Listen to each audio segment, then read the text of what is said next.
Welcome to the Stochastic MLB Strategy Show. I'm your host, Neil Orfield. You can find me on Twitter at PlayerQDFS. I'm here with Adam Scherer. You can find him on Twitter at ShipMyMoneyDFS. And this show is sponsored by SoRare MLB. We'll talk more about SoRare a bit later. Adam, I am unable to sign into any of my Google accounts right now. So I'm having some technical difficulties over here. Sorry, guys, for the late start. I've never had this happen before where I just can't get into my YouTube. I can't get into my Gmail. Two-factor authentication not working. So currently I cannot access YouTube chat. We'll see if I can fix this as we go. But how did yesterday go for you, Adam? Not great. Didn't profit at anything I did, I don't think. So yeah, on to today. Yeah, I actually profited in NBA, I think just barely, like it was like $400 into $404. So great night for me. And then MLB, I'm doing the single entry series, and I forgot to set a lineup because I was on live before lock, during lock, NBA live before lock, during MLB lock. Completely forgot until there were only 3 games remaining. And for a little while, it actually looked like that might work out because nobody was really going off in the early game, and did not work out. Finished quite poorly in that one. So unfortunate there, but we'll give it another try today. We have 2 different slates that we need to talk about today. Here we've got the early slate, which is 5 games, and there's also the main slate, which is 8 games on DraftKings. We'll start with the early slate, get that out of the way so you guys can prepare ahead of the start time, which is at 1:05 Eastern, so in less than an hour. 12:35 on FanDuel, by the way. Oh, is it really? Okay, yeah. So it's fewer games there. More games there. What's the additional game there? Here, let me pull up. Texas at Cincinnati. Okay, I guess we'll start there then. Who's on the mound for Texas at Cincinnati?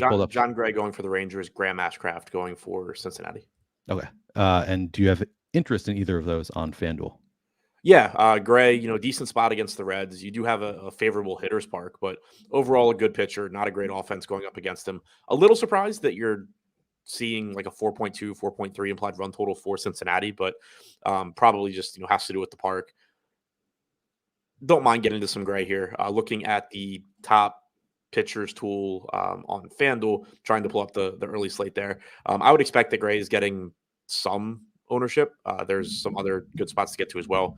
Looks like the top pitchers tool just like completely crashed for me, so that's not helping. But certainly happy to get the Gray. He's 8,400, very reasonable price tag. Much more difficult to get the Ashcraft at 10.6.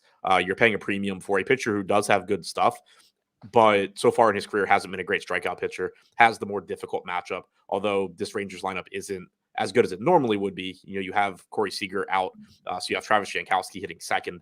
The bottom of the order is not very good, but still a relatively difficult matchup at a very expensive price tag. So I'm interested in Gray, though. Okay, so this is FanDuel only, and yeah, I pulled up the top pitchers tool. We have Gray with a 12.4% projected ownership, 8.9% chance of being the top pitcher on the slate, 7.4% chance of being the top value pitcher on the slate, and then Ashcraft is 10,600. We've got him 3.5% ownership with an 8.5% chance of being the top pitcher on the slate, 2.7% chance of being the top value pitcher on the slate. So that's what we're seeing on FanDuel.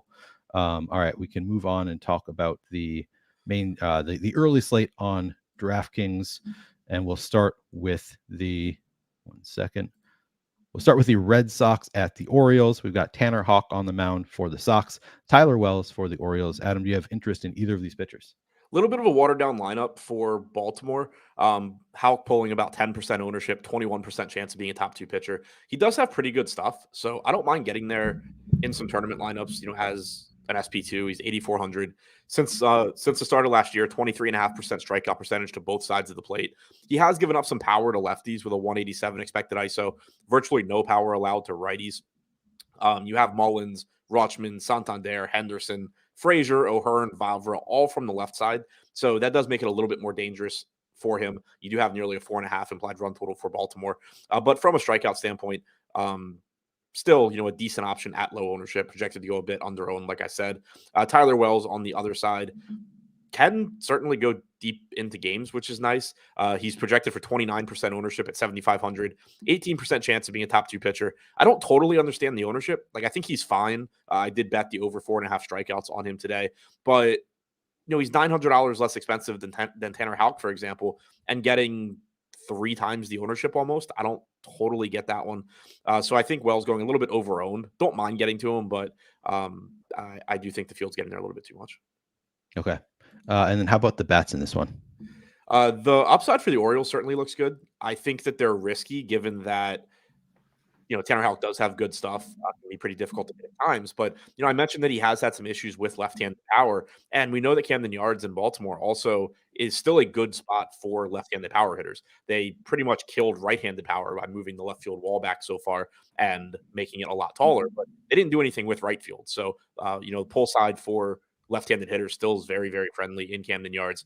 Mullins, Rutschman, Santander, Henderson, all hitting in the top 5. Then at the bottom of or towards the bottom of the order, you have Frazier. O'Hearn's getting the start today. He hit really well in spring training, hit really well at AAA, hasn't gotten a lot of opportunities since being called back up to the Orioles. But, this is somebody that early in his career showed promise with Kansas City. Then he, flamed out, ended up not really becoming anything. Now, maybe he turned things around. Baltimore's been pretty good in the last couple of years at taking talented players that, maybe just had never put it together and helping them put it together. So don't mind taking some shots at O'Hearn. You have Vavra hitting last. So I do think the Orioles from an upside standpoint are pretty appealing. On the Boston side, I don't mind getting there. You do get some negative correlation against a popular pitcher in Tyler Wells. The Red Sox are middle of the pack in top stack percentage at 8%, only 4% ownership though. So they do look to be going a bit under owned, whereas Baltimore is projected to go a little bit over owned. Similar top stack percentages for the two, but basically like 2.5 times the ownership coming into the Orioles. And then how would you rank the 4 sides of the game? Orioles bats 1, Red Sox bats in tournaments 2, Tyler Wells 3, Tanner Houck 4. But it's just a weird game because I like the Orioles bats more than the Red Sox bats, but the Red Sox bats look better in tournaments at ownership. And then the same goes for Tanner Houck and Wells. I think if you're just running projections, you're going to get to Tyler Wells first, but the ownership gap between the two is probably bigger than it should be. And it makes me sort of like Tanner Houck.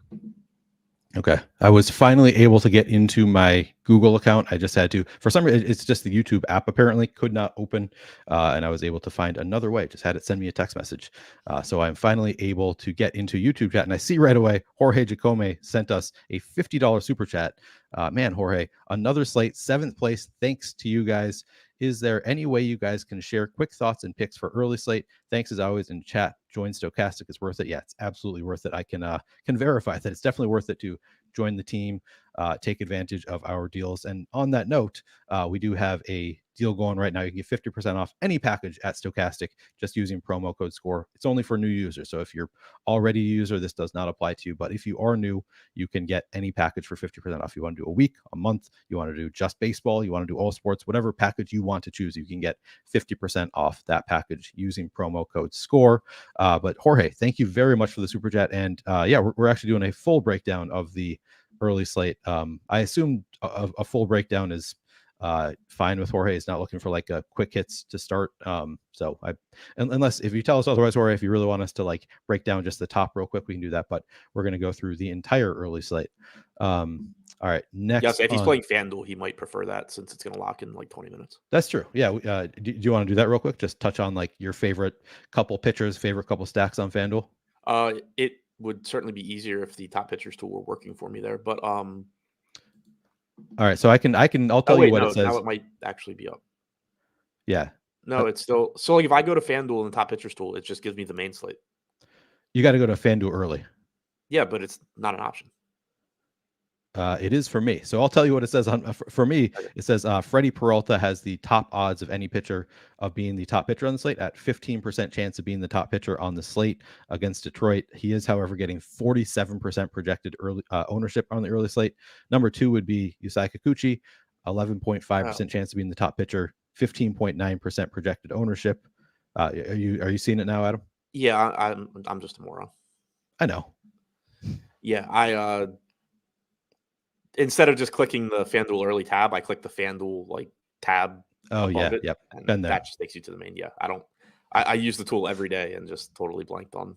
It's early. It's early. I use this excuse all the time. It's just too early, Adam. Yeah. All right. So what are you thinking for the early? Yeah. Slate? So the pitcher ownership is really interesting because Peralta is just getting so much of it. Like half the field's projected to go to Freddie Peralta, and he does have the top chance of being the highest scoring pitcher, but going pretty over owned. So that's not to say you can't play Peralta, but there are some pivots you can get to.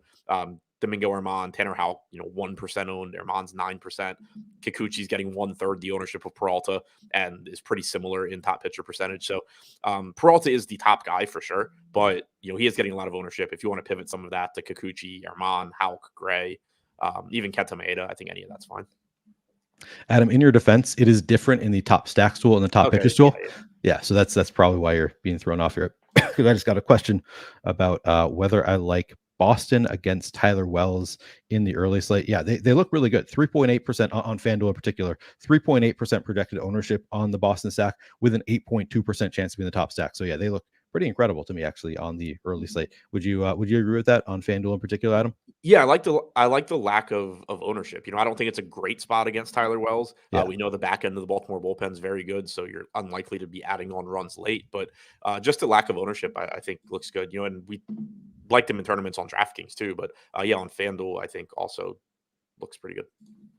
Absolutely. And then we'll move on to the second game of the slate, which is the White Sox at the Blue Jays. We've got Michael Kopech on the mound for the Sox, Yusei Kikuchi for the Jays. Adam, what is your level of interest in these pitchers? Kikuchi showing up as the chalk SP2 on DraftKings, which I think is fine. But keep in mind that it's not exactly safe. This is a pitcher that has shown good strikeout stuff at times in his career. Then he was just pretty much garbage for multiple seasons. So far this year, he's been okay at getting strikeouts, I guess. Like 25% strikeout percentage to righties, only 10% to lefties. He's still giving up a lot of power. Going back to the start of last year, 27.5% strikeout percentage to righties, 24% to lefties. All of that's good. The problem is a 223 expected ISO to righties, 208 to lefties. You don't have a ton of good pitching on this slate, and that's why you are seeing so much ownership come into Kikuchi. But this slate strikes me as one of those where, in cash games, in smaller field tournaments, if you end up eating some pitching chalk, that's fine. But you have ownership coming into some pitchers where the reason they're popular is just because there's not a lot else to feel good about either. It's not because you should actually be very confident in these guys. It's not like you're talking about, a Spencer Strider spot or anything like that. You're talking about very mediocre pitchers pulling 30% ownership, and Kikuchi's one of them. So it creates a situation where in your larger field tournaments, I certainly don't mind going to some bats against them and just, hoping that he gives up home runs as he tends to do. The problem in this spot, though, is that we actually have the White Sox projected to go a little bit over-owned as well. They're really cheap. And so you're kind of seeing the field projected to play both sides, which in a matchup like this, I think is correct. It's just, better when you can exploit it. But you have a pitcher in Kikuchi that gets a lot of strikeouts and also gives up a lot of power. You have a White Sox lineup where, you have Vaughn, Robert, Jimenez, Berger, those four in particular from the right side. Pretty good chance to do some damage. Don't sleep on Benintendi. Andrus is cheap and leading off. So there's just a lot to like from both sides of this game. So on a slate like this, where like the more popular pitchers are not, pitchers that actually look great, are you more inclined to, if you were 150 maxing or playing many lineups, would you be more inclined to spread out your pitcher exposure in general on a slate like this? Yeah, typically that's sort of what happens for me is, on slates where you have clear-cut top guys, I'm fine just sort of jamming them in. But on a slate like this, like Freddie Peralta, perfectly fine on DraftKings at 10-1, getting to a lot of him. But when you look at like Kikuchi, Kenta Maeda, Domingo Herman, Tanner Houck, I don't think there's a really big gap between any of these guys. And that's why I pointed it out with Tanner Houck in particular, pulling 10% ownership. I compared him to Tyler Wells because we were talking about the same game. But you say Kikuchi's getting 3.5 times the ownership. He's $200 less. They're like, Kikuchi is not a drastically better pitcher than Tanner Houck by any stretch of the imagination. Right. Yeah, I think it, like I typically on slates like this, I'm definitely more inclined to spread it out because it's just such a crapshoot. And yeah, if you can get under the field on some of the guys who are a little bit too popular, over the field on some of the pitchers who are going a little bit under-owned, I think that it works out fairly well. Like I typically would not full fade pitchers just because they're going like a little bit over-owned here, but just spreading it out a little bit, just going a little bit under the field is typically going to be my approach on a slate like this. Yeah, so a lot of times I just sort of end up flat where like, the field's projected for, just quickly eyeballing it, it looks like around like 110% combined ownership to Kikuchi, Maeda, Herman, Houck, Wells. But it's, skewed in favor of Kikuchi, Herman, and Wells. I'm more likely to just sort of like end up whatever 110 divided by 5 is. 22. Yeah, like just kind of across the board sort of thing. So like, basically around the field on Herman, who's 25% owned, likely to be a little bit under on Kikuchi, a little bit under on Wells, a bit over on Houck, a bit over on Maeda, and perfectly happy with it playing out that way. You can throw Domingo Herman in there as well. We haven't talked about him yet, but he's getting 7% ownership. Tough matchup. Not a great pitcher, but none of these guys are great pitchers. Right. Yep. With that in mind, so how do you feel about the bats in this game, the Blue Jays White Sox game? Yeah, so the Blue Jays look like the top stack. Solid matchup here against Michael Kopech, who has not been very good. He's a former very highly regarded prospect, hasn't put it together really by any stretch of the imagination. Since the start of last year, 15.5% strikeout percentage to righties with a 170 expected ISO, 28.8% to lefties, but a 220 expected ISO. This year, nothing really looks different in limited sample. 16% strikeout to righties, 29% to lefties, 390 expected ISO to lefties, 332 to righties. So there's no real indications he's made improvements, at least so far this year. So certainly very happy to get to Toronto bats. They're going to be popular. They're projected for 23% aggregate ownership on DraftKings, but they also have a 20.5% chance of being the top stack. So that still looks good. The White Sox bats, getting 12% ownership, about an 11% chance of being the top stack, but also the most likely team to be the top value stack. And you're going up against a 35% owned pitcher. So that adds some appeal as well. Yeah, absolutely. All right. With all that in mind, how would you rank the four sides of this game? I guess Blue Jays bats, Kikuchi, White Sox bats, Kopech. Perfect. Kopech's like the only side that I'm not particularly interested in, which I'm sure means Kopech's going to be the side that goes 7 innings with like no hits or something. But he's got the pedigree, right? So like this is the game he where has the pedigree. He's just never figured it out. Yeah. Yeah, it's always a tough spot, especially. I don't know. I struggle sometimes with pitchers who have pedigree, but he's been in the league for a while. Like he's been around. He's like 26 now. He was part of the Chris Sale trade along with Yohan Moncada coming from the Red Sox. Throws really, really hard. He was somebody I really wanted the Orioles to get for Manny Machado at the time. There were some rumors that they could get Kopech. The guys they got all ended up sucking, but Kopech also sucks. So. Yeah, it's probably been long enough that we can forget about the pedigree he had at one point. Just factor in the major league sample size. Right. Like, yeah, the guy throws hard. That's pretty much what he has going for him right now. Right. All right. Next game on the slate is the Rockies at the Guardians. We've got German Marquez on the mound for the Rockies, Tanner Bibby for the Guardians. Adam, what is your level of interest in these pitchers?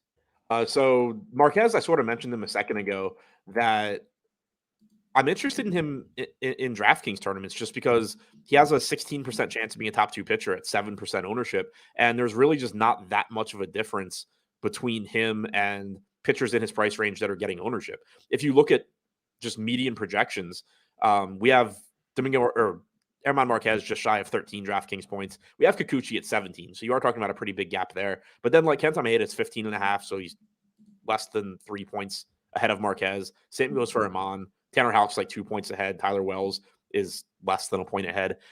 So it's just, pretty similar between all of these guys. I don't love taking pitchers against Cleveland. They're difficult to strike out. Steven Kwan and Jose Ramirez in particular make it very, very difficult. You're going to have a lot of left-handed bats here as well, which drives down the strikeout projection typically for Marquez, although since last year he hasn't been great at getting strikeouts against anybody. But it's just, sort of a variance thing where I acknowledge that he's not as appealing a pitcher as the guys ahead of him, but from a range of outcome standpoint, he's very, very comparable to these guys and just not getting much ownership. Right. Tanner Bibby not in the player pool. Oh, he's not in the player pool. Highly regarded prospect, but interesting. That's it's disappointing that he's not in the player pool in that case. Yeah, he would actually be useful on this slate. Fangraphs has him as the number 69 prospect overall. Nice. Three starts at AAA this year, 15 innings pitched. Last year split the year between high A and double A, but has put up good numbers everywhere. 31% strikeout percentage so far this year at AAA, 28.5% at double A last year. He has walked too many guys in his few AAA starts, but would certainly like to play him if we could. I do think that it's still a spot that doesn't set up very well for the Rockies bats. Okay. So do you think you play any Rockies bats? Tell me about your level of interest overall in this game.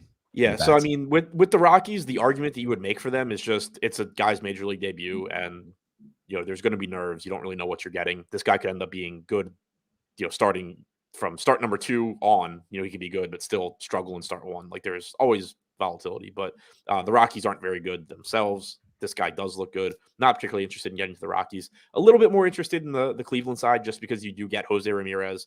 Kwan is good. Bell / Naylor give you power. Jimenez is a solid second base option. Cleveland's projected for 10% ownership, 8% chance of being the top scoring stack. So no real issues with ownership there. Just sort of a middle of the pack stack against Marquez.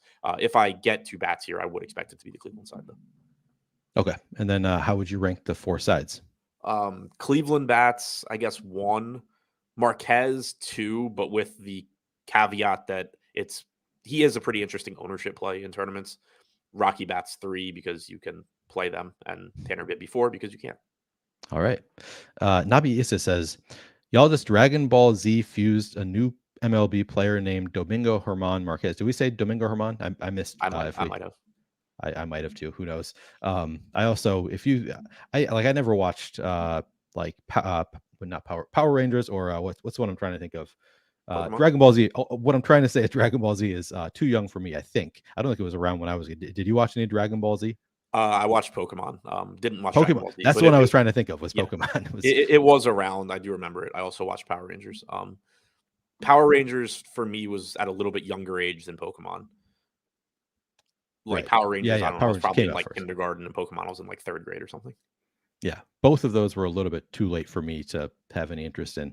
But Dragon Ball Z, definitely not a show that I watch. So I know what fused means, so I think I get the reference, but I do not have never actually seen the show. All right, Yankees at Twins. It was kind of like a rivalry at that time. You had like NSYNC versus Backstreet Boys. You had Pokemon versus Dragon Ball Z. I am not Emacs age. M the Great. Come on now.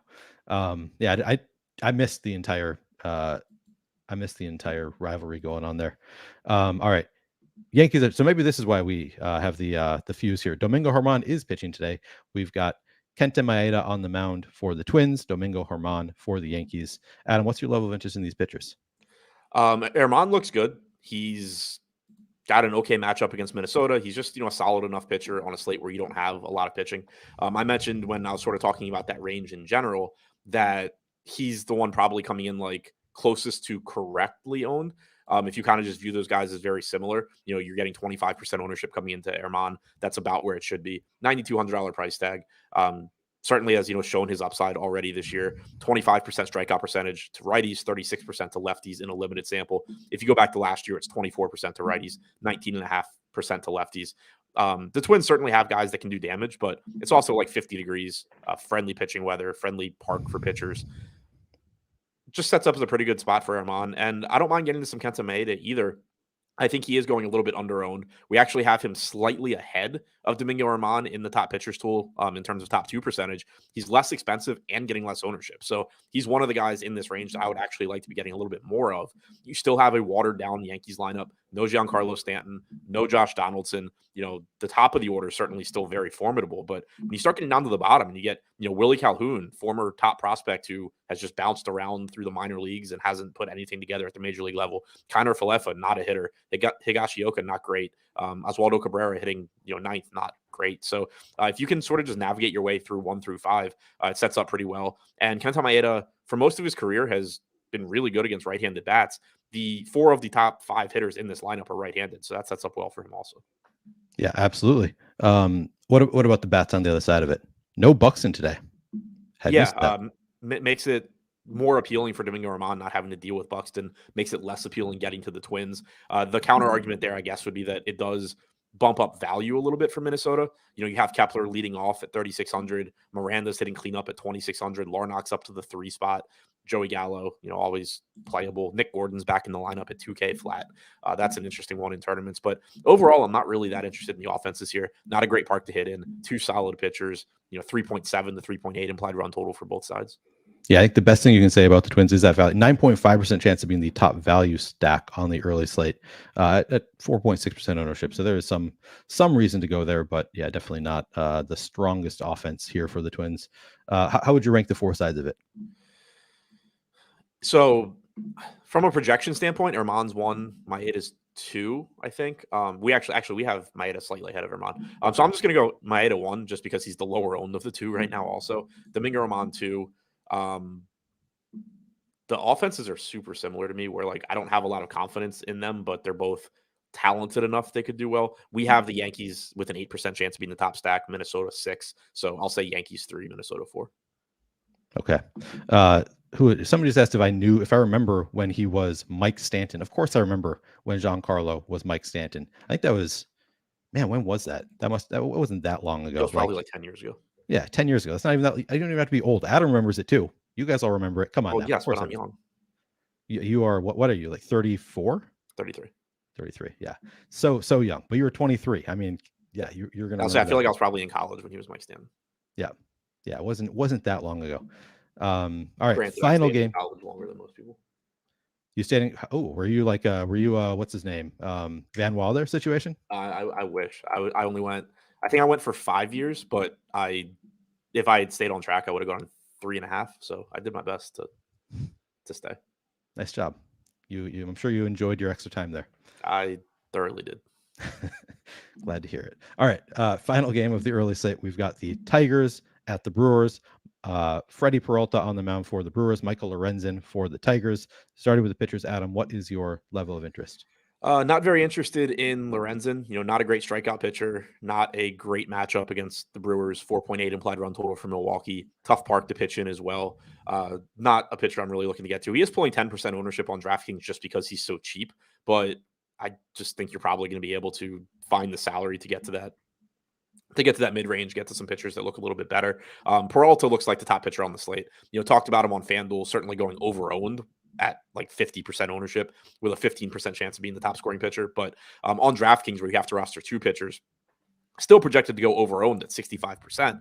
But a really good play on FanDuel, even a better play on DraftKings, because if you don't play Peralta, it means you have to go with 2 of these total crapshoot, absolutely mediocre pitchers that are making up the rest of the slate. Whereas with Peralta, you at least get a guy that has legitimate strikeout upside in a good matchup. He's pretty clearly the top pitcher on the slate, which again, with the way baseball works, probably means we should just be jamming in Tiger stacks. But yeah, Peralta's the literal only pitcher on this slate that I feel good about.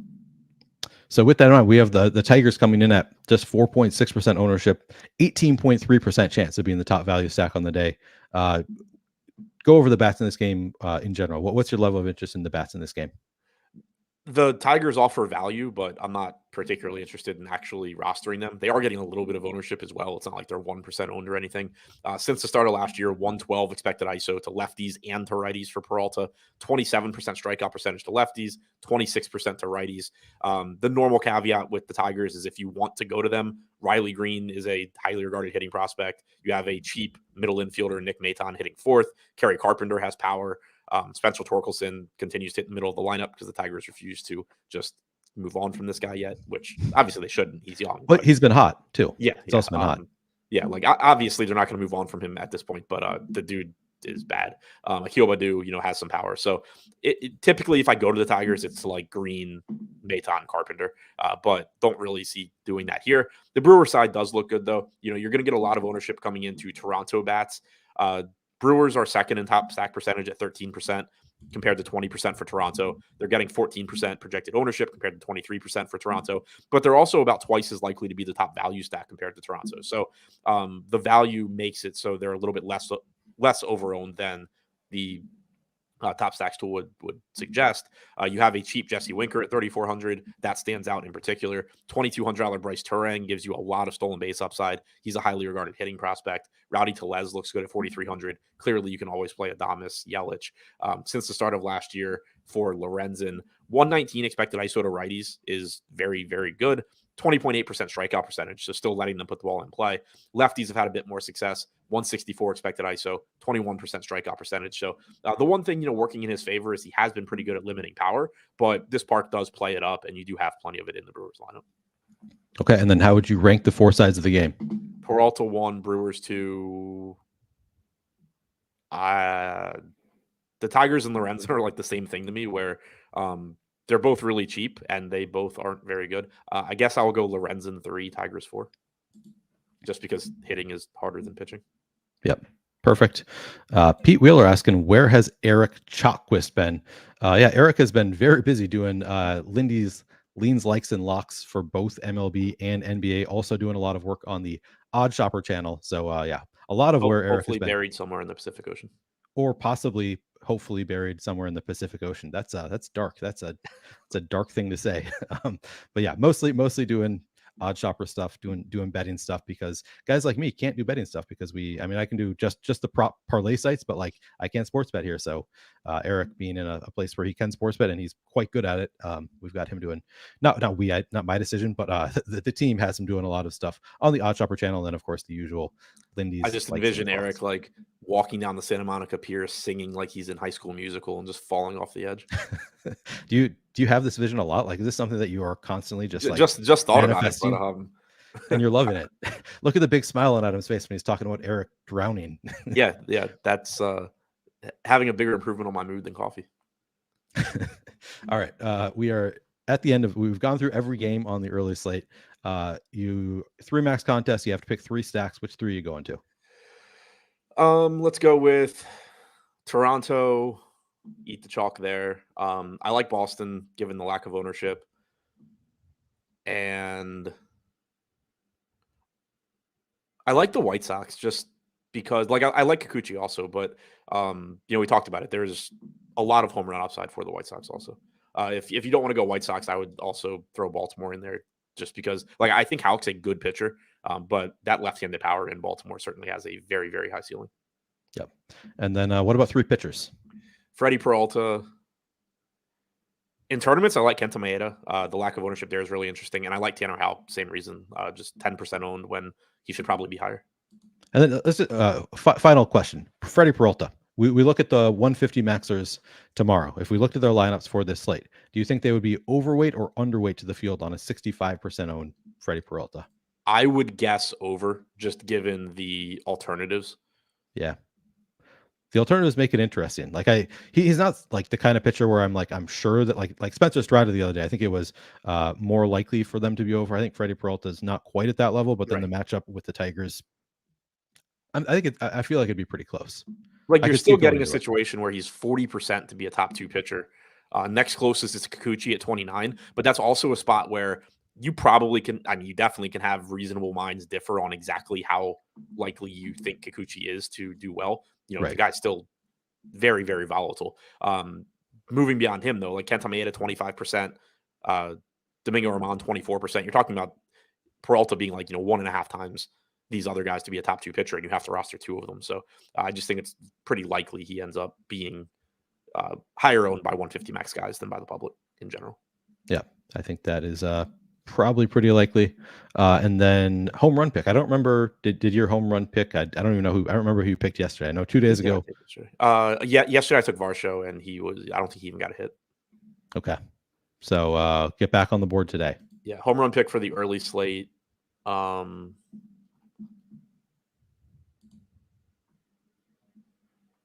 Andrew Vaughn. I'm going to go with Varsho today. Lefty righty against Kopech. All right. So we made it through the early slate. Let's move on. We've got another full 8-game slate to talk about. Starts at 6:35 Eastern tonight. We've got another 8-game slate. Starting with I believe the Dodgers Pirates is hang on one second. Dodgers Pirates first game of the day. We've got Tony Gonsolin on the mound for the Dodgers, Roansy Contreras for the Pirates. Adam, what's your level of interest in the pitchers? So I was responding to somebody in chat said the bottom of the Orioles lineup isn't scary at all. It is a watered down lineup today with no Hayes or Mateo. It's still a deep lineup though. Like Ramon Urias is a league average hitter. Ryan O'Hearn, don't really know, but he has seemingly made improvements. Terran Vavra, again, don't really know, young hitter, but projects to be around league average. It's still a solid bottom of the order. It's just not as high upside as when you have Jorge Mateo down there stealing a base every time he gets on and hitting home runs at a ridiculous rate so far this year. Or Austin Hayes, who has a lot of power. So it is watered down a bit, but still certainly not a cakewalk or anything at the bottom. As far as the Dodgers and Pirates game goes, Roansy Contreras, talented pitcher, pretty highly regarded prospect, pretty tough matchup against the Dodgers, although their lineup, is a bit watered down right now. Jason Hayward projected to hit third. I know he hit third yesterday.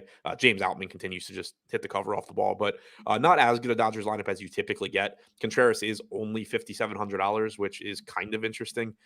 Pulling 10% ownership, 9% chance of being a top 2 pitcher. So if you need the savings and you want to just pray, that's fine. But certainly wouldn't feel too good about it. Gonsolin is not in the top pitchers tool, which makes me think maybe he hasn't been confirmed yet. As far, I mean, it's a good matchup. It's just a matter of how deep into the game will they let him go. Coming off the injured list, he is. It looks like expected to basically just open, and yeah, I don't think we can really get to him. He threw 57 pitches in 3 innings in his only minor league start. So 7K, good matchup, but don't think we can really go Gonsolin here. Okay. And then what about the bats in this game? Dodgers are fine. 4.6 implied run total. Contreras, again, a bit of a wild card, has good stuff, but 162 expected ISO to lefties since last year is not bad, not great, just sort of average. 184 to righties. Again, not a total gas can, but will give up some power. This park downplays power quite a bit, though. Certainly getting to Betts, Freeman, JD, Outman is fine. Jason Hayward is cheap. Again, I don't know why he is hitting in the middle of the order, but he's cheap. The Dodgers are always going to be a good stack. They're not as good a stack as they are when they have their full normal lineup, but still don't mind getting to them here. We have them second in top stack percentage at 10%, 11% ownership, but also a 15% chance of being the top value. So in terms of stack score, which is the metric that combines top stack percentage with top value percentage, they have the highest stack score on the slate on DraftKings. Nice. So with that in mind, how would you rank the 4 sides of this game? Dodgers bats 1, Contreras 2, Pirates bats 3, Gonsolin 4, just because of the expected pitch count. Yep, makes sense. If he were fully stretched out, he'd be 1. Yeah, that would make sense. All right, I got my lineups in for the early slate right there while you're doing that, so that worked out timing wise. Moving on to Houston at Tampa Bay, we've got Hunter Brown on the mound for the Astros, Calvin Foucher for the Rays. What's your level of interest in these pitchers? Yeah, so nothing you can do with the Rays. You have an opener followed by Josh Fleming, most likely. So just safe to ignore that. Tough matchup for Brown. 10% ownership at 9K. He's a highly regarded pitching prospect, has very good stuff. He's still facing the Rays, who are just unbelievably good so far this year. 4.2 implied run total for Tampa. I mean, that speaks to how good Brown is, that you have the Rays with close to a 4 implied run total instead of being at like 5.5. The park is good for pitching. There's certainly upside for Brown, but just nothing you're going to feel confident in given the matchup. Yep. And then what about the bats? Not a lot to like. The park, again, not good for power. Both offenses are good, but neither matchup is super appealing. You have a 6% chance of being the top stack for Houston, 8% projected ownership. Tampa Bay coming in with 5.5% chance of being the top stack at 2% ownership. If I were to go to one, I would go to the Tampa side first. Not that I think they're super likely to succeed. It's just that you're getting the Rays at 2% ownership, and we know what it looks like when the Rays have a good game. So again, Hunter Brown, very limited sample since last year, but 24.5% strikeout percentage to righties, sub 100 expected ISO, 27% strikeout percentage to lefties, 103 expected ISO. This is not a spot at all that you're pointing to something on Tampa and saying like, oh, I expect Brown to struggle with this specifically, so I like this hitter. It's more so just looking at it and saying, Hunter Brown's going to have a few bad starts a year, and if he happens to have one against Tampa, this is a lineup full of guys that can just do so much damage that at 2% owned, they're sort of interesting. And then how would you rank the 4 sides of the game? Hunter Brown 1, Tampa bats 2, Houston bats 3. Don't play the Tampa pitchers. Wait, Eric does not have sports betting in California. Ryan L says Eric does not have sports betting in California. No, he just does a bunch of like prize pick stuff, I think. That's funny. I just assumed that's why he was getting so into it. I think he just really, really likes it. Yeah. And I honestly, I have just gotten into it. I've gotten super into like prize picks, no host advantage recently doing some of this sports betting stuff, just because again, I'm like, I've got free access to these tools that are like worth, I don't know, thousands of dollars, and I get them for free. So I should probably take advantage of that. So I actually have been dipping my toes in a little bit. Went 4 for 6 last night, 5 for 6 the night before on prize picks. Was a little bit disappointed yesterday because I was so close, and then Zubat somehow beat 9.5 rebounds, just like went out of nowhere, picked up a bunch of rebounds right at the end. That was disappointing. But yeah. Prize picks is one of those that we had it in Maryland, and I was lazy and slow to use it, and I didn't, and now I don't have it, and all I see is everybody printing money on it. Meanwhile, I'm trying to beat actual sports books, and a little bit tougher. Not quite as fun. Yeah. No, I mean, I went 4 for 6, so I turned $20 into $8 last night. Is what happens when you go 4 for 6. Sadly, okay. But yeah. So we are going to move on Seattle and Philadelphia. But first, let me tell you guys about our sponsor, So Rare MLB, which is a collection of digital trading cards and an NFT-based free-to-play fantasy baseball game. I've been showing you guys my So Rare lineups a little bit this week. It really is a fun game to play. I've been playing the NBA game for a couple months now, I think, and really enjoying that, having more success at that. You can see here my team has dropped a little bit in the MLB streets with 2 players in the negative, both Anthony Rizzo and Brandon Lau in negative so far this week. Not really pulling their weight. It does make me start to wonder, Adam, like, am I doing it right by playing guys who have more games? Like, as you and I have talked about, like, it seems to make more sense, but like when they get negative points for strikeouts caught stealing, it does become a little bit more of a question. I still think it's probably the right play, though. Do you agree? It's just negative points for strikeouts, right? Not just outs. Strikeouts and caught stealing. Yeah, those Right. are the only. I mean, caught stealing, I don't think you can really do anything about. It's still got to be correct to play guys with more games. If it were like negative points for any out, I think it probably becomes really close. Oh yeah, that would be different. But if it's just strikeouts, especially because like you're trying to win a tournament, you're not trying to like beat one person too. So like Right. your ceiling is still absolutely going to be higher from a guy getting 12 at bats instead of 9 or whatever.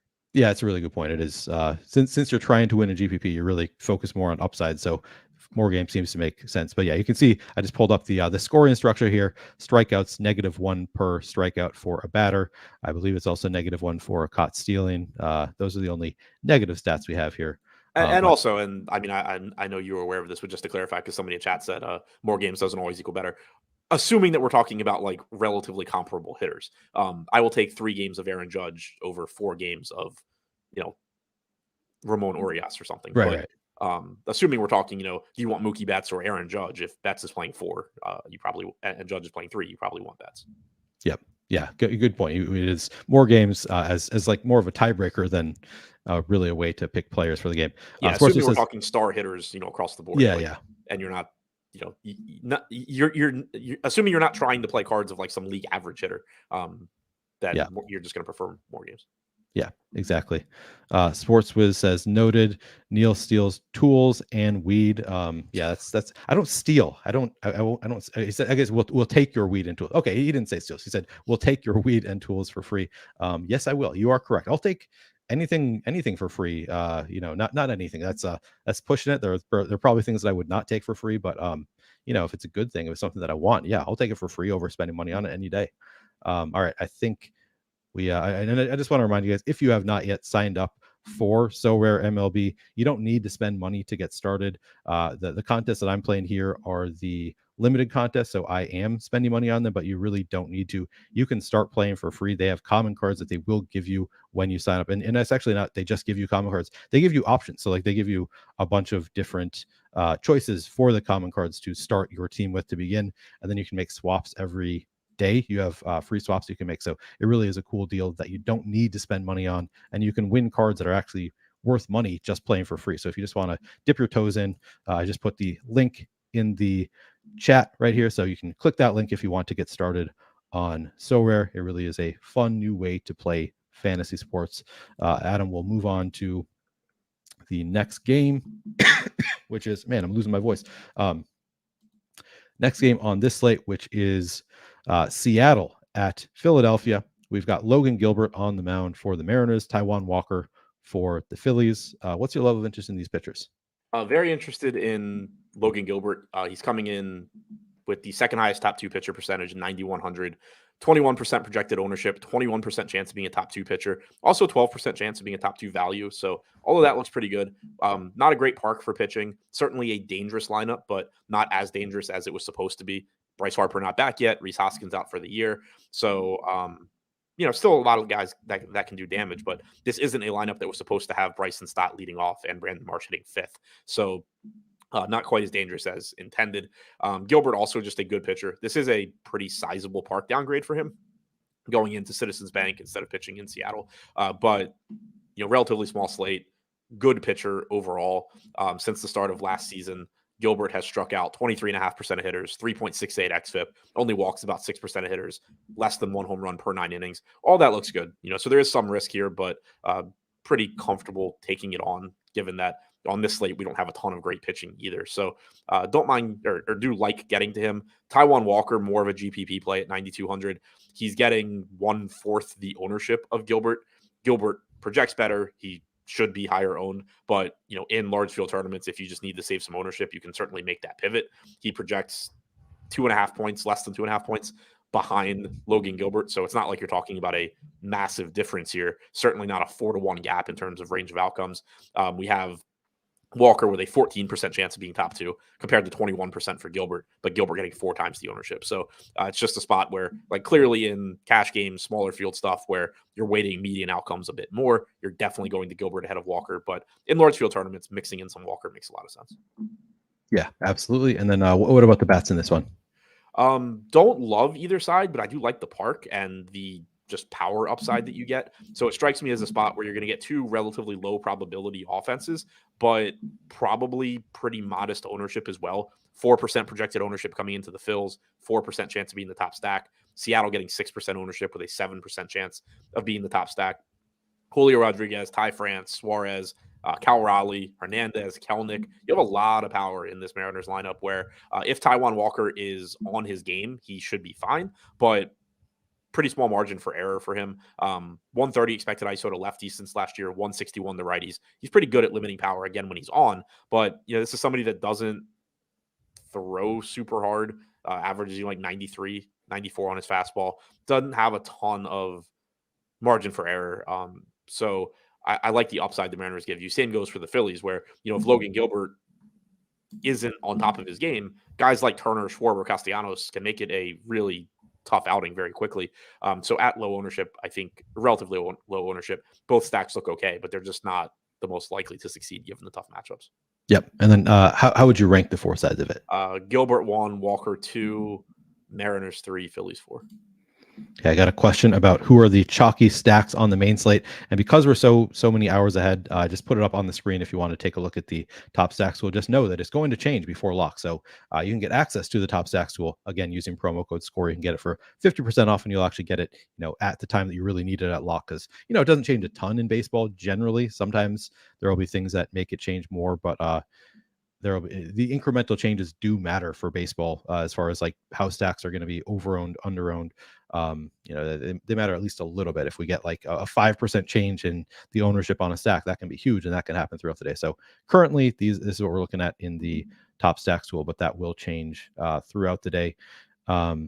Adam, how would you rank did I ask you this, or how do you rank the 4 sides of the Seattle-Philadelphia game? Yeah, Gilbert 1, Walker 2, Mariners 3, Phillies 4. And just to clear up the question in chat, I just answered it. But Logan Gilbert's listed day-to-day on DraftKings because I don't really know why. He was supposed to pitch yesterday. They pushed him to today. He had muscle spasms in his shoulder while working out on Sunday. He threw on Monday. They said he felt fine. They just pushed him as a precaution. So as of now, he's supposed to pitch, and I think you should just treat it like he's perfectly fine. Yeah, unless they come out and say like that he's not pitching. Like they said yesterday that he's going to pitch today, that they pushed him back just one day. So like this team is not going to screw around with one of their best pitching prospects. If he takes the mound today, they believe that there is no concern. Right. Okay. Washington at the New York Mets. We have Mackenzie Gore on the mound for the Nationals, Kodai Senga for the Mets. Starting with the pitchers, Adam, do you have any interest here? Yeah, Senga looks like the top pitcher on the slate. 3.5 implied run total for the Nats. Not a very good offense. Not the best strikeout matchup, but a 25% chance of being a top 2 pitcher for Senga. Only pulling 12% ownership too. I guess just because of a lack of value, but 10-6 isn't that expensive either. So I like getting there at that ownership. He has had home run issues so far this year. He's had walk issues, 26.5% strikeout percentage. So, I mean, I get it. Like, I guess if people are hesitant to pay all the way up for a pitcher who is still a bit of an unknown in his rookie season and hasn't been perfect, but given the matchup, given the solid projection, the strikeout stuff, I still like getting the Senga here. Mackenzie Gore in tournaments is not a bad option at 5% owned either. 7,500, 11% chance of being a top 2 pitcher, highly regarded prospect, part of the Juan Soto deal. He's shown good strikeout stuff so far since the start of last season. 25% strikeout percentage to righties, 22.5% to lefties. So far this year, in obviously a small sample, up to 29.5% against righties, 28% against lefties. He has had some power issues with lefties, but he's thrown a total of 89 pitches to them. So I'm not reading too much into that. Since last year, 182 expected ISO to lefties, 155 to righties. But again, with him being a left-handed pitcher, it's just very likely that you see those splits level out. So it's not a safe matchup against the Mets. You have a 5 implied run total, which strikes me as kind of high in this park in 55-degree weather. I don't totally get it. But just from a pure upside standpoint, I think Orr is actually interesting in tournaments. Yeah, definitely an interesting play there. How about the bats in this one? So I mean, the Mets are going to project well. They're 4th in top stack percentage, tied with the Mariners actually at 7.5%, 6% projected ownership. Like I said, they have a 5 implied run total. So they project well. They look like they're going a little bit under owned. I think it would be wrong of me to say like I don't like the Mets because my brain doesn't like the Mets when everything else makes them look good. So this is another one of those spots where I don't totally get it, but I'm going to be wrong here more often than I'm going to be right when I just decide to say that everything else is wrong. So yeah, get to the Mets. It's fine. It's definitely one of those spots where if I end up playing them and they fail, I'm just going to be more pissed off because I didn't. Because you didn't want to. Right. But again, it's just one of those where I realize over the course of the season, me just looking at something and saying like, oh, I don't like this is going to be wrong more often than not when data says that I should like it. So it's at the very least, it's a, even if I think Mackenzie Gore is getting slept on a little bit in terms of Vegas line projection, all of that, at the very least, it's still a very high upside spot for the Mets, who have a lot of good hitters. You're going up against, a pitcher in Gore who is still young, has had some power issues, has had walk issues. He's walked 12.5% of hitters since the start of last year. Like, it's very easy for this guy, even though he is talented, to get himself in trouble. So I get why, people would want to play the Mets. I'm just a little surprised at how high the implied run total for them is. Yep. And then how would you rank the 4 sides of it? Senga 1, Mets 2, Gore 3, Nats 4. Makes sense. We've got still 4 more games to cover, so we'll go fairly quickly here. I'm on another show in half an hour, so we'll have to get through these pretty quickly. We've got Miami at Atlanta. We have Sandy Alcantara on the mound for the Marlins, Bryce Elder for the Braves. What's your level of interest in the pitchers here, Adam? Really surprised that we only have a 13% chance of being a top 2 pitcher for Alcantara, just given how deep into games he typically goes. He's not the best strikeout pitcher for his salary, but yeah, I don't know. I guess maybe we're expecting to be limited a little bit. 82 pitches in 6 innings his last start. Then he got scratched from his most recent start. So I guess maybe just it's a function of not expecting him to go as deep as he normally does. And then that combined with a tough matchup. So in tournaments, I think he's okay. He's getting 14% ownership here. But the fact that he was scratched from his last start and he's only thrown 100 pitches in 1 of his 4 starts this year does make me a little bit more hesitant than I normally would be. Last year he was somebody, won the National League Cy Young. He's somebody that you would play a lot in DFS because even though he's not the best strikeout pitcher, only a 23% strikeout percentage, he just had such a long leash. He was always a complete game threat where most pitchers never throw complete games anymore. He's doing it, pretty much all the time. So knowing that there are some questions about how deep they would let him go into this game does make it more difficult to get to him. Yep. Brett says, Neil, that damn Zubats rebound top. Yeah, that was, man, that pissed me off. He had like 6 rebounds with like half the 4th quarter left. So he needed to get to 10 to beat my prop. Maybe I'm wrong about that. Maybe it was going into the 4th. Either way, he was pretty late. I was feeling really good about at least going 5 or 6. I'd already lost though, so it didn't really matter. It was like I lost $32. I would have turned 20 into 40 instead. I turned it into 8. So It was a bummer, but not like huge money on it. Yeah, I had a similar Jokic experience. I had under 25.5 points. I think with a minute and a half left in the game, he had 20. And then I refreshed the box score 2 minutes later and he's at 28. So yeah, cool. Yeah. I believe Ant, I think somebody tweeted this out or something or told me about it. I think Ant had the last, maybe it wasn't Ant. Maybe it was somebody else had the last rebound in a game to get over their rebounding prop maybe 2 nights ago or something. I guess Ant didn't play 2 nights ago. Maybe it was 3 nights ago. Maybe it was a different player. I don't remember at this point who we're talking about here. I think the epitome of how just every gambling thing I've been doing recently is going. I had under half of a point for somebody named Max Domi, who's a center apparently on the Stars. And I knew that in the 3rd period, he didn't have any points yet. And so I was on my computer. I go to the ESPN tab and just like refresh that game. And literally as I refresh it, it pops up like Dallas' score changes from 3 goals to 4, and it pops up Max Domi assist. Oh God. Like as I'm watching, I'm like, okay, this Yeah. is just like comical at this point.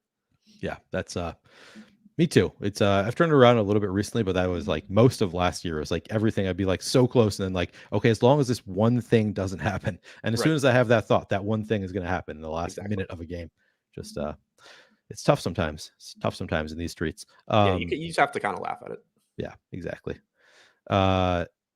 Miami, Atlanta. How do you rank the 4 sides? Did you did you go over the bats yet? No, I didn't talk about Elder Yeah. either. As far as second pitching options, he's fine. He's pulling 19% ownership, 19% chance of being a top 2 pitcher. Decent matchup, decent pitcher. Since the start of last year, 22% strikeout percentage, 3.93 xFIP. Don't mind getting to him. Don't feel very strongly one way or the other. It's just a good enough pitcher on a slate that doesn't have a lot of good pitching. As far as the offenses go, certainly a tough spot for Atlanta, but it is a park downgrade for Alcantara as well. And there's the question marks about, exactly how deep he'll go. Maybe there's, obviously some non-zero chance that whatever the reason was that he missed his last start creeps up on him, and either he leaves the game early or he doesn't have it or whatever it may be. So the Braves are always a high upside stack. Today's no different, even though they are a bit less likely to succeed than normal. 6% chance of being the top stack, 3% projected ownership. They are relatively expensive as well, but getting there in tournaments is fine. As far as Miami goes, they are coming in 5th from the bottom in top stack percentage at 4.5%. Only 3.5% ownership, though. So, again, not a high probability spot, but they are getting more favorable hitting conditions than they typically have when they're at home. Jazz Chisholm, in particular, gives you a lot of upside. Luis Arraez is not a great power hitter, so not great for DFS, but does put the ball in play constantly. So, just kind of gives you a higher hit projection than most people. Certainly prefer the Atlanta side to the Marlins side, though. And then how would you rank the 4 sides of the game? Elder 1, Alcantara 2, as long as we don't get like a strict pitch count report on him. Braves 3, Marlins 4. Okay. San Diego at Chicago Cubs. We've got Michael Wacha on the mound for the Pods, Drew Smiley for the Cubs. Started with the pitchers, Adam. Any interest here? Yeah, it looks like another good Wrigley game. Snell was kind of himself yesterday. Threw too many pitches, drove up his pitch count, was just not very good, but still didn't give up a lot of runs. You saw the same thing on the other side. Now you have the wind. It looks like wind blowing in like 40 to 45 degrees. So going to have interest in the pitching again.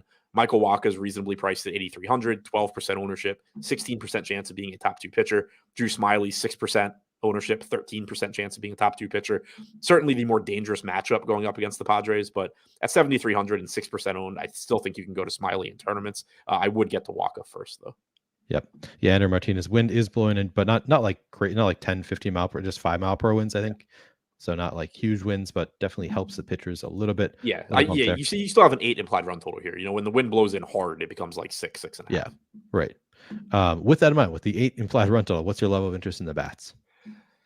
Low probability, high upside, I think is, the way I view it, particularly the Padres. They just have so many good hitters in their lineup that it's always going to be a high ceiling spot, especially against, a pretty mediocre pitcher in Smiley. Just pretty much average, 22.5% strikeout percentage against righties, 160 expected ISO since last year, 17% K percentage against lefties, 132 expected ISO. You're not expecting a lot on average, but when you're talking about a lineup that has Tatis, Soto, Machado, Bogarts, Cruz, Cronenworth, there's just, a really, really high ceiling. They are getting some ownership, though. Projected to go a little bit over-owned on DraftKings, 8.5% ownership, 5% chance of being the top stack. Cubs coming in at the very bottom of the top stacks tool, 4% projected ownership, 3% chance of being the top stack. I do think that Wacha's a little bit, I guess it's kind of a similar matchup to Smiley, but the Cubs just don't have the same level of hitters. Not to say that they're bad. Horner, Swanson, Happ, Suzuki, these guys are all good. Wisdom has power, but not the same level of upside as the Padres. Okay. And then how would you rank the 4 sides? Wacha 1, Smiley 2, Padres 3, Cubs 4. I will say for Wacha, he's a little bit different than Smiley in that he does typically give up more power. 213 expected ISO to righties, 186 to lefties. So I think if you, not to say you can't, single out some Padres bats either, but Swanson, Suzuki, Happ, all decent home run bets here. And if I understand you correctly, you would, like in a 150 set, you would have some interest in all sides of this game? Yeah. Yep. Yeah. Every part of this game just strikes me as like mediocre with the chance to do well. Yep. So they all have some upside, but like low probability, as you've said. All right. Oakland at the Angels. We've got Luis Medina on the mound for the A's, Patrick Sandoval for the Angels. Starting with the pitchers, Adam, any interest? Sandoval's cheap, which is really, really interesting. Not a good park to pitch in, but pretty solid matchup against the A's. He's projected to be the highest owned pitcher on DraftKings, and I think that is correct. 14% chance of being a top 2 scoring pitcher, 25% chance of being a top 2 value, 43% projected ownership. Sub 4 implied run total for the A's since the start of last year. 23% strikeout percentage for Sandoval, 3.8 xFIP.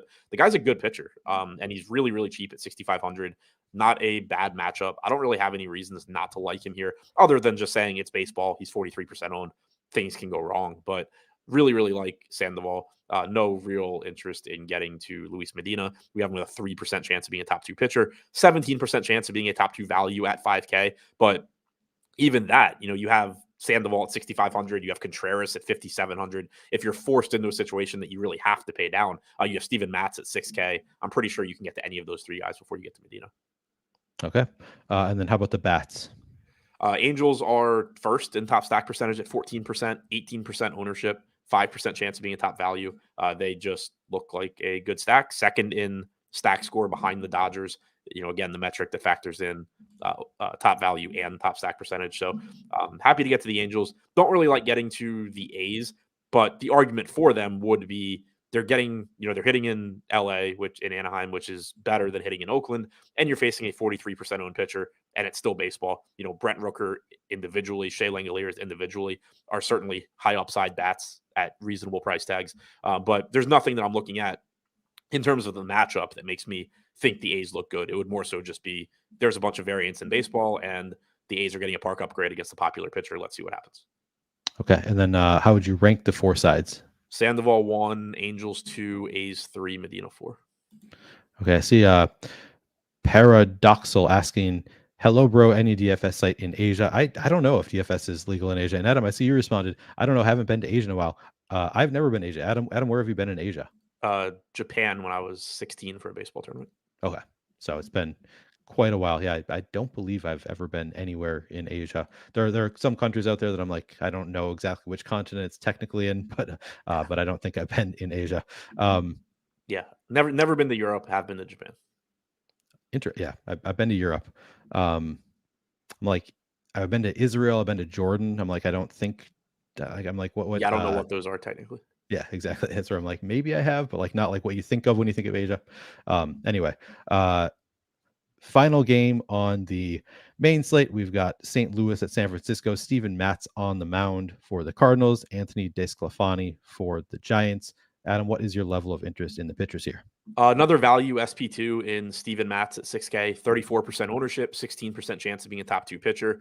He's just a solid pitcher at a price tag that's, $1,000 or $1,500 too cheap on DraftKings on a pretty messy pitching slate in a good park. San Francisco over the last few years has been average in terms of park factor for runs, but well below average in park factor for home runs. So, makes it a little bit safer for somebody like Matz. 24% strikeout percentage to righties since the start of last year, 32% to lefties. That's pretty nice against the Giants too, just because, it does help to mitigate a lot of their better left-handed a lot of their better hitters are left-handed. Now, this is a team that will take advantage of platoons, and you're just very likely to see, Austin Slater in the lineup. You're going to see Estrada, Haniger, Davis, all from the right side, Wilmer Flores, David Villar. Like, it's going to be a right-handed heavy lineup, but a lot of their right-handed hitters just aren't as dangerous as their lefties. So I do kind of like that aspect for Matz, especially because he's not bad against right-handed bats. It's not like you're talking about, like, he has pretty big splits where he's elite against lefties, but he's still good against righties. And at 6K,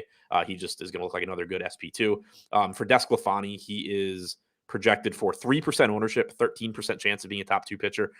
Makes him look decent in tournaments. I think he's pretty comparable to Taijuan Walker in that regard.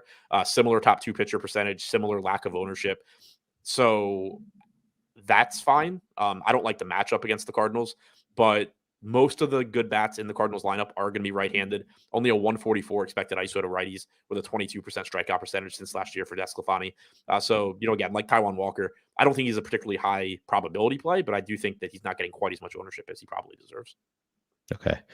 Does the wind blowing out in San Francisco help the hitters? It doesn't Andrew. matter in that park.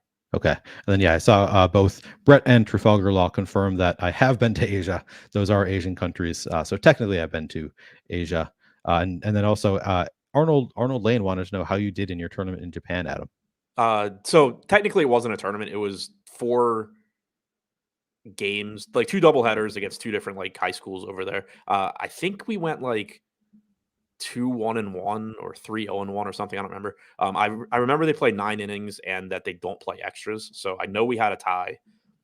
I think we lost the game because I distinctly remember the "if you guys were going to play like that, why the hell did we fly halfway across the world" speech. Fun.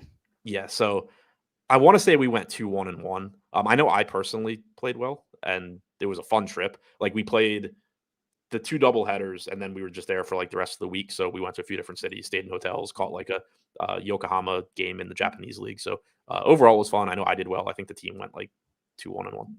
That sounds like an awesome trip for a high school baseball team. Yeah, it was a lot of fun. One of my best friends got suspended, so it sucked for him because like it was like a county all-star team that went, and the plan was basically, like everybody's going to start a couple of the games. One of my friends only got to start one game because there was like a strip club next to our hotel, and a few of the guys went, and me and my roommate are walking through the hotel lobby to meet up with them, and like 3 of the coaches walked past us like, "Yo, you guys seen Casey?" And it was like, no, and we're gonna go back to our rooms now. And so they caught them coming back in through the lobby, and it was actually his high school coach was the head coach of this team, and he's the one that ended up suspending him for a game. So he only played 1 game. It was sucked for him, but pretty funny for the rest of us.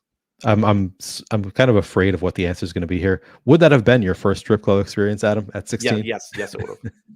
Okay, that's probably for the best. I don't know. That's Yeah. It wouldn't have shocked me if you had said no, but I thought yes was probably the favorite there. Even for you, I thought yes is probably the favorite there. Yeah. All right, the bats, St. Louis, San Francisco, final spot of the slate. How much do you like the bats here? Don't love them. Not a good park to hit in. 2 solid enough pitchers. The Cardinals have plenty of power in this lineup, but like I said, DeSclafani does a pretty good job limiting power to righties. If you want to play them from an upside standpoint, that's fine. But this is another one where it just sort of surprises me. They're 3rd in top stack percentage at an 8.5% chance of being the top stack, 7% projected ownership. I just am surprised. I don't personally think they look that good, but they do have a 4.5 implied run total. Again, tools over my thoughts, but yeah. I guess I don't have any way that I can explain why they look good. I don't love the matchup with the pitcher. I don't love the park. The only thing I like is that the Cardinals do have a lot of good hitters. San Francisco, middle of the pack, 6% chance of being the top stack, 6% ownership. You do run into some pinch hit risk with some of the guys in this lineup, but Mitch Haniger is going to look, pretty good at a cheap price tag. JD Davis has power. Wilmer Flores has power. I think I actually kind of prefer the Giants side, but they're pretty similar in that I don't love either side. Both sides do have some good hitters though. Okay. And then overall, how do you rank the 4 sides of this one? Nats 1. I would have said DeSclafani 2, but I'll go Cardinals 2 just because of the tools and trusting them. Giants 3, DeSclafani 4. But again, I like DeSclafani in tournaments just because he's not getting much ownership. But in terms of like how easy it is to get to him, I guess he's 4th. Okay, and then we've got through all the games on this slate, but Adam, let's rank them. If you're in a 3 max contest, you want to do 3 different stacks. Which 3 stacks would you go to? Give me the Angels. I don't like a lot of stacks today. Like, I guess this is probably too why the Cardinals and Mets are showing up higher than I expected. There's just not a lot that I look at and like. Yeah. And so that makes sense. I guess we'll go Angels 1, Dodgers 2. They are offering value, and Seattle 3. Interesting. Yes, They're in Philadelphia, so I guess that's a park upgrade for Seattle. It's a park upgrade. It's a decent pitcher in Walker. Yeah, I like that. And then same question for pitchers. You just 3 favorite pitchers. Sandoval, Mats, just they're cheap, and I like just paying down for pitching because none of the pitching looks very good. Sandoval, Mats, and then at ownership, I like Cody Senga. Okay, and then home run pick. It's hard since I hate every offense. Like the good hitter sparks have good pitching too, which makes it tough.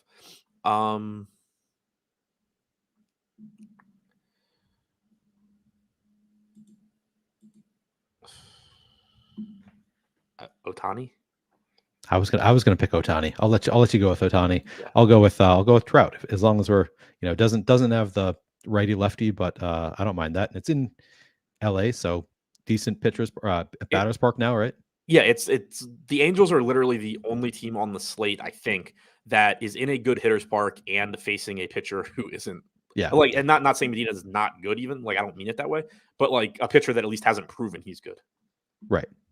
Yeah. So it seems like that's why we both gravitated toward that game. Right. Like, as far as like favorable hitter sparks, you have Philadelphia, Gilbert versus Walker. You're not actively targeting either pitcher typically. Atlanta, I don't even know where it grades out, but you have Alcantara versus Elder, so it doesn't really even matter. Right. Wind blowing in Wrigley, and it's cold. You get the Angels, and that's all the hitter sparks. Yeah, not a great spot for home run picks. Not very easy to pick one. Hopefully, we each get one today across the two slates. If we each get one home run pick, I'd be happy with that. Obviously, that's very good. You take that any day if you're betting on it. So hopefully, we each get one. All right, we've made it through both slates. Adam, any final thoughts? Wide open tournament slate, I think. Whenever I kind of think that from a enjoyability standpoint, like, tournaments are more fun the more difficult it is to talk about the slate. And this was a really difficult one to talk about because there just wasn't a lot to be like, oh yeah, I really like this. Right. And it just makes it so, like, you're always going to have chalk in tournaments because some team's going to project, better than others, and people are going to play the projections. But from a range of outcome standpoint, there's just a lot of stuff that's about the same today. Yeah, when some teams don't look great, that it just means that teams that are going like low owned are likely to be relatively better, like have better odds relative to the top teams, because the top teams aren't that great. So can be a fun spot to find some edge. This isn't a slate where it's like, oh, well, you kind of have to play one of these three pitchers, and right, all of these offenses suck except these three look great. They all just, for the most part, look fine. Yeah. All right, well, let's take advantage of it and win some money tonight, everybody. Before you head out, please do like the video, subscribe to the channel if you haven't already, and hit that notification button so you can get alerts when our shows go live. I'll be back in 10 minutes here with Lofty. We're going to be doing an Underdog NBA show, so come back for that one. Adam, I assume you're going to be on Deeper Dive. I'm not on Live Before Lock tonight. I don't know who is on tonight, but Adam will be back for the Deeper Dive. You'll be able to find all of our content across the channel throughout the day, so stick around. We've got plenty of shows coming up. Good luck today.